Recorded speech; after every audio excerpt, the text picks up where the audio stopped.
Magandang araw mga kapamungot. Nais ko lamang ibahagi ang aking karanasan patungkol sa aswang. Hindi ko alam kung totoo ngang aswang ang lalaking iyon.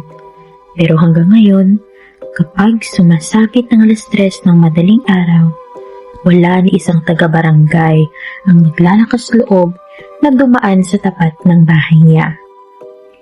Ako si Thea. Lumaki ako sa probinsya. Kaya hindi na bago sa akin ang mga kwento tungkol sa mga aswang.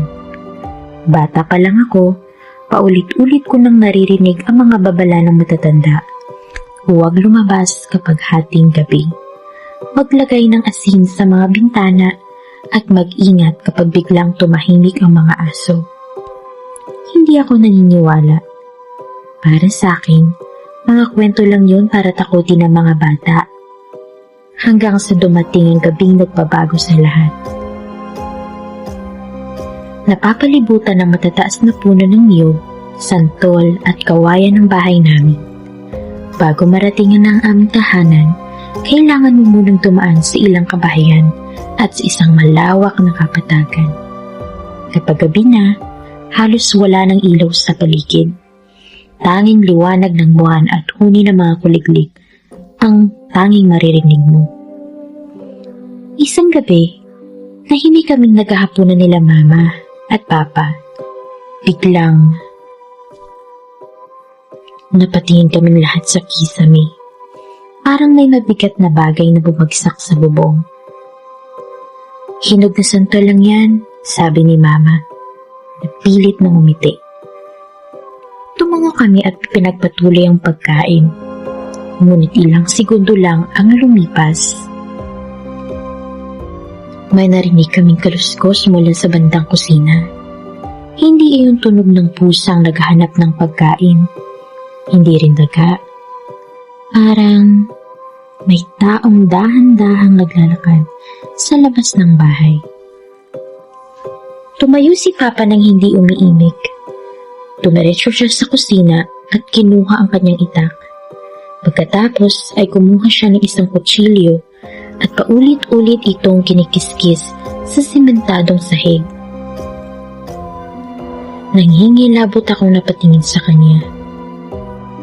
Sabi ng matatanda, ayaw raw ng aswang sa tunog na yan. Mahina niyang sabi. Hindi ko alam kung bakit, pero bigla akong kinabahan. Mabilis kong kumuha ng asin at naglagay sa bawat bintana at pintuan. Sumunod kong dinurog ang ilang butil ng bawang at mahigpit itong hinawakan. Tahimik kaming lahat. Halos marinig ko na ang tibok ng puso ko. Pagkaraan ng ilang sandali, may narinig kami kakaibang huni. Hindi iyon tilaok ng ibon, hindi rin iyak ng pusa. Isang tunog na tila may humahagikik at umiiyak ng sabay. Napalunok ako. Kasunod nun ay mabibigat na yabag sa aming bakuran. 1, 2, 3, parang may umiikot sa paligid ng bahay.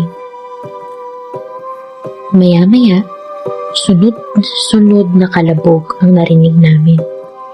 May mga timba at paso na tila isa-isang ibinabato. May kahoy na gumulong, may yero na kumalansing, at pagkatapos, biglang tumahimik. Sobrang tahimik. Mas nakakatakot ang katahimikan ngayon kaysa sa lahat ng ingay na narinig namin. Walang nagsalita. Walang gumalaw. Hinintay na lamang namin sumikat ang araw. Pagsapit ng umaga, mabilis na kumalat ang balita. May aswang daw na nakita kagabi. Ayon sa isang binatang taga-barangay, may napansin siyang isang matangkad na lalaki na palihim na sumisilip sa bintana ng kanilang bahay. Hindi daw siya nagdalawang isip. Kinuha niya ang buntot pagi na nakasabit sa dingding at hinabol ang lalaki. Sa liwanag ng buwan, malinaw niyang nakita ang itsura nito. Matangkad, malapad ang balikat, mahaba ang buhok, at ang pinaka nakakagulat, Nakilala niya raw ang mukha nito. Isa din itong residente ng aming barangay. Humingi siya ng tulong sa mga kapitbahay. Sabay-sabay nila itong hinabol. Nang akala nila'y mahuhuli na nila ito, bigla itong tumalon sa dumaraang truck. Ngunit bago patuloy ang kalayong sasakyan, tumalon muli ang lalaki, diretso sa likod ng mga bahay. Doon na ito naglaho, parang bula. Akala namin ay doon na natapos ang lahat. Nagkamali kami. Mismong gabing yun, sinabi ng mga pinsan ko na may nakita silang malaking anino na tumalon mula sa tuktok ng isang puno ng niyog. Napakalaki raw nito. Halos hindi normal ang lundag. Dahil sa takot, hindi na sila lumabas ng bahay. Ilang araw pa ang lumipas. May isa na namang kwento. Bandang 3:00 ng madaling araw, may residenteng nakasalubong ang parehong lalaki. "Pre, saan ka pupunta?" tanong niya. "Sa kabilang barangay lang." Mahinahon nitong sagot. "Ang gagawin mo ron sa ganitong oras?" Hindi na ito sumagot. Nagpatuloy lamang sa paglalakad, at paglingon ng lalaki, wala na ito. Parang nilamon ng dilim. May isa pang insidenteng hindi ko malilimutan. Magbuntis na kapitbahay namin na gustong umihi ng hating gabi. Dahil nasa likod pa ng bahay ang kanilang palikuran, sinamahan siya ng kanyang asawa.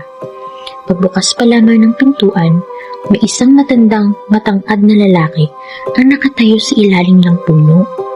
Hindi ito gumagalaw. Namumula ang mga mata. Nakatitig lamang. "O pre, saan ka pupunta?" tanong ng asawa. Napadaan lang. Iyon lang ang isinagot nito. Lumingon sandaling lalaki upang kunin ang kanyang itak.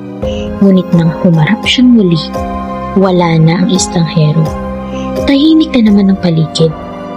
Hanggang ngayon, nakatira pa rin sa aming barangay ang lalaking pinaghihinalang aswang. Araw-araw mo siyang makikitang normal na tao. Umingiti, nakikipagkwentuhan, namimili sa tindahan. Pero kapag sumapit ng gabi, walang gustong dumaan sa tapat ng bahay nila.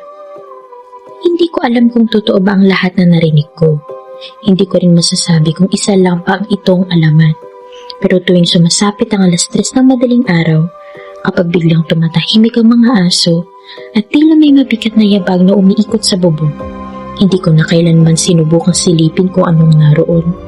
Dahil may mga bagay na mas mabuting manatiling hindi nakikita. Yun lamang po mga kabangungot. Maraming salamat po sa pakikinig. Hello mga kabangungot. Ang story po na to ay isang trial lang po. First ever story na i-upload ko. Pero I'm aware of the audio and the recording issues. Test. And hopefully you will subscribe, like this video, and comment as well. Let me know what are the other suggestions you have to help me out improve my channel for more horror stories. Thank you po.